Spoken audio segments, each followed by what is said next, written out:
আমার সেই গল্পটা এখনো শেষ হয়নি। শোনো, পাহাড়টা আগেই বলেছি ভালোবেসেছিল মেঘকে, আর মেঘ কিভাবে শুকনো খটখটে পাহাড়টাকে বানিয়ে তুলেছিল ২৬ বছরের ছোকরা, সে তো আগেই শুনেছ।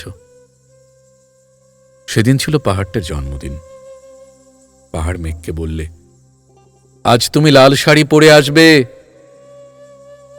মেঘ পাহাড়কে বললে, আজ তোমাকে স্নান করিয়ে দেব চন্দন জলে।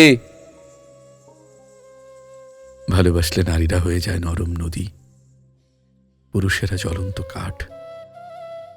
সেইভাবে মেঘ ছিল পাহাড়ের আলিঙ্গনের আগুনে, পাহাড় ছিল মেঘের ঢেউ জলে।